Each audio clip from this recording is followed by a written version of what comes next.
What's up everyone, mahal kong kababayan, Luzon, Visayas, Mindanao at sa buong Philippine Archipelago. Welcome to my channel, welcome to my vlog. Everyone, sana all safe and healthy para everybody happy. At ito nga po mga kanitizens kong taga Bukandala o sa mang sulok ng ating siyudad ng Imos. Ang wish ko po sa inyo at sa lahat ng ating kababayan, sana all safe and healthy sa lahat ng oras at sandali. At ito nga po ang inyong lingkod. Tayo po ay kasalukuyan naririto sa malapit na eskwelahan dito sa elementary ng Bukandala. Kung saan po tayo ay naririto sa, ayan po, kung inyo pong makikita ang mga paninda ni sir para sa mga batang estudyante o anuman may ipin o wala, kaya pong ngumuya. Katulad nga po nitong singkamas, tingnan nyo, press na press po yan. So yan po, bagong lahat, baka mayroon po kayong nice shoutout. Ito po pagkakataon nyo sa inyong mga kaibigan, kanitizens. Ang nga pong name nila sir? Arturo Cernito. Oh, shoutout dyan sa mga kaibigan at tropa ni Mr. Arturo. Ito pang inyong kaibigan na isang masigasig na naglilingkod sa larangan ng pagtitinda ng mga pagkaing healthy. At kung bakit natin nasabing healthy, sapagkat tingnan nyo ang kanyang mga fresh na fresh yan, ang sago, ayan po ang mga ibang flavors. At ito nga po ang kanyang singkamas at may mais, may libreng siomay, ano yan, bagong may mais, may siomay. Ayan po, tingnan nyo mais niya, talagang bagong bago. O kayo boy, baka may nice kang shoutout sa mga classmate mo. Wala ka bang pasok? Panghapon. Hello sir, morning. Magkano po? Baka mayroon ka pong nice sa bati, shoutout sa inyong mga katropa, kababayan, o sa mga sulok ng ating kapuluan sa Pilipinas. Kumusta sir? Kumusta boy? Ano masasabi mo? Yummy di ba? Yummy yan. Lami. Sa salitang ano ba yan? Lami, Bisaya O lami. Yan, tingnan nyo naman mga kanitizens. Unti-unti nang nagdadating ng mga suki ng inyong kababayan na araw-araw na nagtitinda dito sa malapit na lugar sa eskwelahan. Yan po, talaga namang anong masasabi mo sa singkamas ni sir? Sarap, sabihin mo, sarap. Lami ba? Lami? Lami daw, lami. Ibig sabihin noon sa mga nakaintindi ng kababayan ko, masarap in Tagalog. Bisayan yata yun language, yung lami. So, kung ano man yun, basta kayo nang balang umunawa sa mga hindi naman nakaunawa. Pagpasensya niya na po dahil ang mahalaga sariling ating parang salita yan, sapagkat alam naman natin o batid natin ng ating bansa ay talaga namang maraming dialect yan. Mapunta ka ng Visayas, Mindanao at dito sa Luzon, man yung matutuklasan ng iba't ibang lingwahe. May lami, may sarap, o may somewhere dyan sa sa Pampanga, yamyaman, di ba? Po? O mga taga Pampanga, although hindi man tayo kapampangan, medyo nakaka-relay lang tayo ng konti sa mga Ilocano dyan, napintas nga balasang mga lakay. At unti-unti tayong aaral ng konting mga sapagkat ang inyong lingkod nga po anong mga time na nasa edad tayo ng 40-50 tayo naman nakaranas din na mamasukan sa isang kumpanya sa somewhere dyan sa Ayala, kung kaya at iba't ibang mga kababayan natin ang nakasalamuhan natin nung panahon yun. Although sa ngayon hindi na po nagtatrabaho ang inyong lingkod, nagsasana oil na lang. Kaya ang aking YouTube ay nabigyan ko ng isang title na Sana Oil or Daily Oil Vlogger. Ito po ang inyong lingkod. Kaya sa mga kababayan natin dyan, manatili tayong mag-iingat sa anumang oras at sandali. Katulad nga po ngayon na ang panahon natin pabago-bago ang klima. Katunayan po yan, ang inyong lingkod kagagaling lamang po sa trangkaso at nauuso nga po yan. Itong di magandang uso.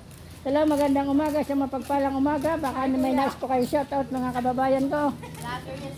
Sana all safe kayo and healthy para everybody happy.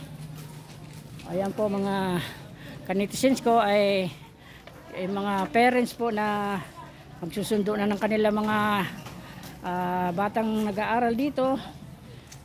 Kung kaya po nga tayo ay naririto sapagkat dito sa lugar na to ay magandang dito parking. Unlike doon sa sa main road, although talagang kailangan nyo na magkaroon ng paghihigpit doon sapagkat main road yun. Nandun po ang daanan ng iba't ibang uri ng sasakyan, partikular na yung mga tricycle at mga padjak na yan, kung ano pa, jeep, etc. etc. Kaya naghihigpit ang city government dahil nga sa iniiwasan kung magkaroon ng traffic sa bisinidad na yun sapagkat yun ay talaga namang nandun na lahat ang bagsakan ng mga iba't ibang uring sasakyan kung saan saan nanggagaling. Katulad nga po ng mga papuntang SM at makalampas po ng SM ay nandun na po yung entry point and exit point going to Cavitex para papuntang Maynila o somewhere in Manila. Kaya talagang ang dito ay nagkakaroon ng mahigpit na ordinansa ang aming city government sapagkat kung hindi naman po gagawin yun, lalong magkakaroon po tayo ng sakit ng ulo sa pagpapatupad ng batas trapiko ang ating mga kababayan, ang ating mga nasa pamunuan po ng city government. Kung kaya mahigpit po ang tagubilin ng ating butihing mayor na bigyang disiplina ang lahat ng mga may sasakyan o anuman ang uri ng sasakyan sapagkat yun naman po ay para sa kabutihan ng bawat isa sa atin. Kaya ang naisin ng ating pamahalaang panlalawigan ng ating, sige pa sir, babay muna po sir, pamahalaang panlalawigan ng ating IMOS ay magkaroon mahigpit na or strict implementation pagdating po sa larangan ng pagpapatupad ng batas trapiko po dito sa ating lungsod. Kung kaya ang aking pong naisin sana hindi naman para din naman sa ating kabubuti makipagtulungan po tayo sa bawat isa sa atin para maging maayos ang ating komunidad. Isang mapagpalang umaga sa ating lahat. Baka may nais po kayong batiin o shoutout dyan sir, magsusundo po rin pa po kayo. Sige po ma'am. Yung lingkod po ay mayroon din sundo kung kaya tayo ay naririto at naghihintay ng ilang minuto pa po bago magbukas ang ang gate. Although bukas naman, kaya lang hindi pa nila pa pwedeng i-allow hanggat wala pang go signal ang pamunuan ng ng eskwelahan. So kaya minabuti natin o minarapat natin na tayo muna ay mag-ikot-ikot dito upang hindi tayo makaranas ng stress o pagkainip habang naghihintay. Hello, magandang umaga sa ating lahat. Isang mapagpalang umaga. Baka may nais po kayong abatuin, ma'am. Ang inyo pong lingkod ay inyong matatagpuan sa YouTube channel. Ang wish ko lamang po, everyone, sana all safe and healthy para everybody happy. Good luck, God bless po. Bye-bye po. At yun nga po ang mga dito, mga parents ng iba't ibang sa school na to ay kasalukuyang naghihintay upang sundin ang kanilang mga anak. Although talaga namang ang ano ay napakatindi po ng init. Kung kaya ang inyong lingkod po ay minarapat na sumilong muna dito sa bandang malapit sa bandang ano po ng eskwelahan, sapagkat mahirap na maging magkampante sa tindi ng init na to. Hello, magandang umaga, isang mapagpalang umaga. Meron po bang nagsiserox dito, ma'am? Xerox? Sa labas. Tayo po ang inyong lingkod po ay nagtatanong ng photocopy center dito, sapagkat meron po tayong photocopy regarding po sa ano po, gate pass. So tayo muna bubukaran ko muna kayo mga kababayan. So magandang umaga po, isang mapagpalang umaga. Saan po bang may Xerox dito? Doon po sa labas. Pwede po ba ako dito? Magpapaserox po. Salamat po. Yes. Baka may nais po kayong batiin o shout out. Sila po ang mga nagpapatupad ng Shout out po! ayan, si ma'am. Tarin po ay kasalukuyan naririto sa isang waiting area ng school na to, kung saan matatagpuan natin sila ma'am. Sila po Huwag mo na yung ano yan ha, kasi baka maano rin kami. Opo. So, yun lamang po, pang kanitizens. Tayo ay pansamantalang magpapaalam at magbabalik mamaya-maya lamang habang naghihintay ng ating sundo. At sapagkat kung kaya po ako